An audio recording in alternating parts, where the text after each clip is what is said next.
Ukraine says it will keep pushing its Western allies to provide German battle tanks to boost its firepower in the war with Russia. There was no agreement on the Leopard tanks, but pledges were made for large shipments of other weapons after a meeting in Germany.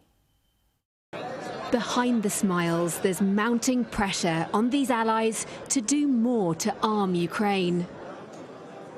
Germany's defence minister in particular will be feeling the strain, and perhaps an unspoken sense of disappointment.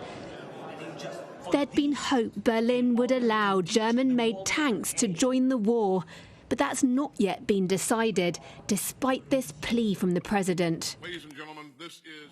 Time remains a Russian weapon. We have to speed up. Time must become our common weapon, just like air defense and artillery, armored vehicles and tanks. Ukraine says it needs some 300 modern tanks to help break through Russian lines. But so far, only the UK has stepped up, with just 14 of its Challenger 2 main battle tanks. What Ukraine is really after are these German-made Leopard 2 tanks, which are far greater in supply, with around 2,000 operated by multiple European countries. It makes them easier to support and maintain if sent to Ukraine. Poland has offered to supply some of its Leopard tanks, but it needs Germany's approval. Any move by the US to send its Abrams tanks could finally convince Berlin to follow suit, but there's no sign of that for now. Washington and Berlin have agreed to supply dozens of armoured fighting vehicles, like these American Bradleys.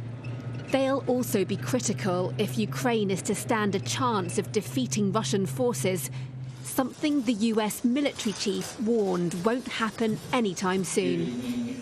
This year, it would be very, very difficult to militarily eject the Russian forces from every inch of Ukrainian-occupied or Russian-occupied Ukraine.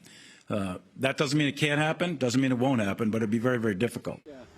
A challenge no doubt made harder by Germany's indecision over its tanks. We don't fear anything. We have just a responsibility for our population in Germany and in Europe. And we have to balance all the pros and cons before we decide things like that, just like that. Until that happens, and the answer is yes, Leopard tanks across Europe must stay locked out of Ukraine.